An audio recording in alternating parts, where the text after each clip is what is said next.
Olá, irmãos e irmãs, meus companheiros discípulos de Jesus Cristo. Obrigado por seus esforços para estudar o Evangelho de Jesus Cristo. Prometo a vocês que seu estudo das Escrituras e seu desejo de seguir o Salvador mais intensamente abençoarão tanto sua vida aqui na Terra quanto a vida eterna que se seguirá. Orei muito sobre o que poderia compartilhar com vocês hoje. Estou no centro de conferências em Salt Lake City. Caminhe comigo por esta linda área chamada de Salão dos Profetas.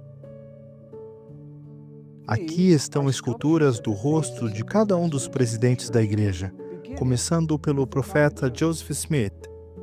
O presidente David O. McKay foi o profeta desde a minha infância até os meus 18 anos. Naquela época, o testemunho de que ele era um profeta de Deus se fortaleceu em mim. Até hoje ainda me lembro do que ele ensinou e sou moldado por suas palavras. Vejam duas da minha época de adolescente. O que quer que você seja, cumpra bem o seu papel.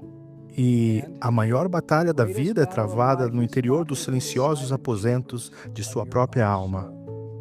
Gostaria de poder ouvir de vocês alguma coisa específica que um profeta tenha dito e que mudou sua vida. É possível receber um testemunho do profeta de Deus sem nunca ter se encontrado com ele. Foi o que aconteceu comigo.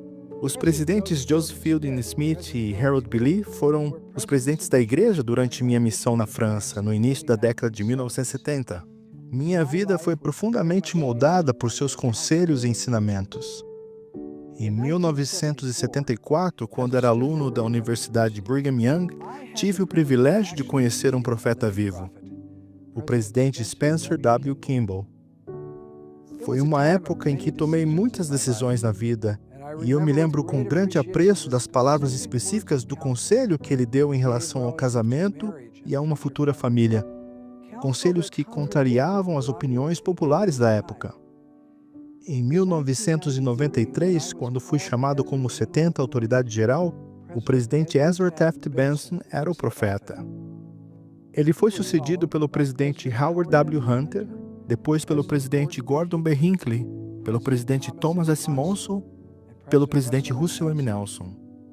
À medida que passei a conhecer pessoalmente os profetas do Senhor, pude ver seu imenso amor por Deus, sua fé vigorosa em Jesus Cristo e sua absoluta devoção à causa do Evangelho restaurado. Sou testemunha de como suas palavras de conselho são as palavras de Deus para nós. Vamos examinar Doutrina e Convênios, seção 21. Essas poderosas palavras do Salvador, que falam sobre o profeta Joseph Smith, aplicam-se a nós quando ouvimos o profeta do Senhor atualmente. Primeiro, no versículo 5, o Senhor nos diz como receber as palavras do profeta. Pois suas palavras recebereis como de minha própria boca, com toda a paciência e fé. O Senhor não disse apenas, receba as palavras do profeta, mas declarou que elas eram como de sua própria boca, ou seja, são as palavras dele. Depois ele acrescentou uma advertência muito importante. Recebam-nas com toda a paciência e fé. Não simplesmente com paciência e fé, mas com toda a paciência e fé. O que isso significa?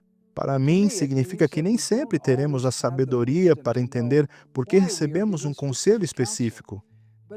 Mas se tivermos fé para acreditar que as palavras do profeta são as palavras de nosso Salvador, vindas de sua própria boca, mesmo sem entender plenamente o motivo no momento, ou mesmo que contraria a nossa lógica, seguiremos o conselho dele, enquanto esperamos pacientemente, se necessário, por um melhor entendimento.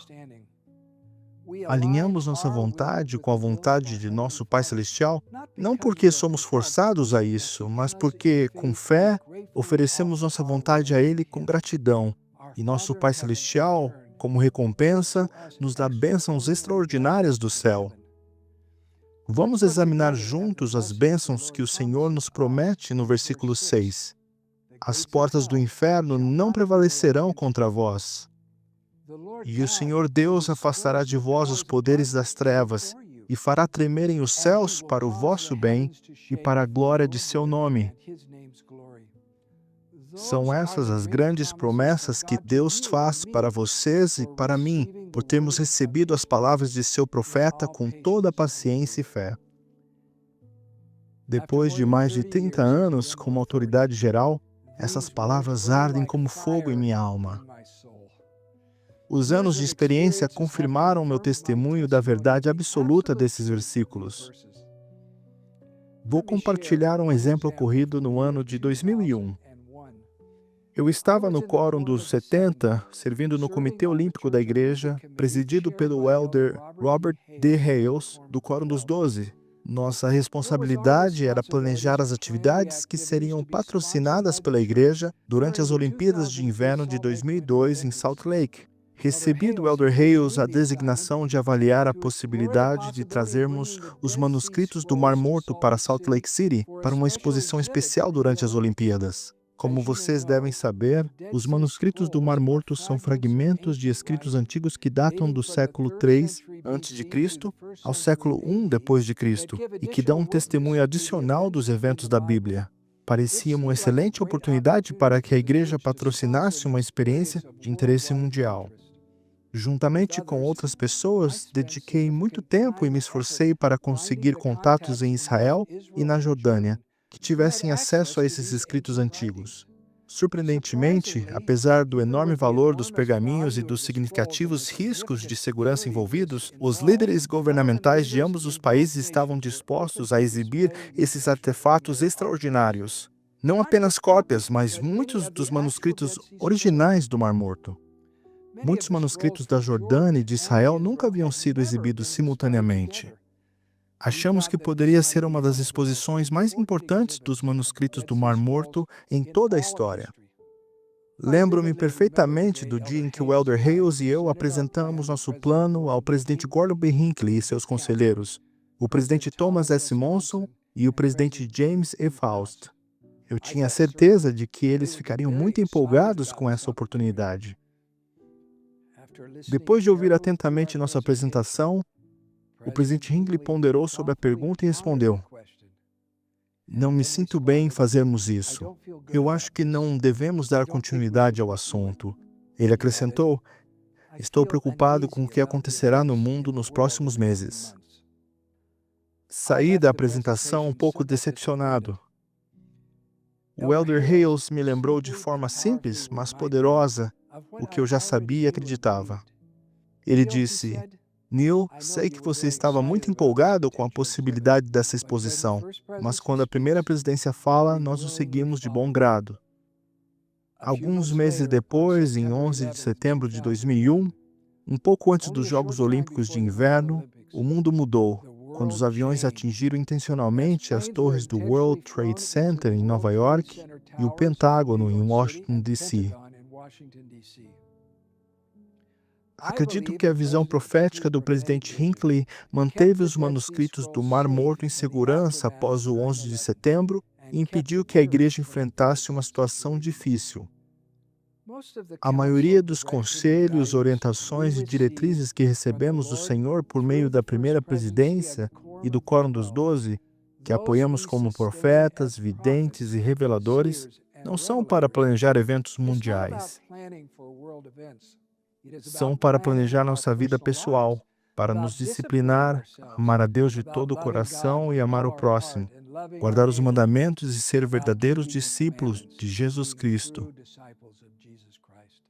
Se, com toda paciência e fé, seguirmos a orientação de nosso profeta de Deus e dos membros da primeira presidência e do Quórum dos 12 Apóstolos, mesmo que contraria a nossa lógica, mesmo quando não conseguirmos enxergar o fim da história, estaremos espiritualmente seguros e Deus nos abençoará grandemente. Oro para sempre nos lembrarmos de que um dia, meus amados amigos, nos ajoelharemos humildemente diante de nosso Pai e nosso Salvador. Esse é meu testemunho. Sei que isso é verdade. Em nome de Jesus Cristo. Amém.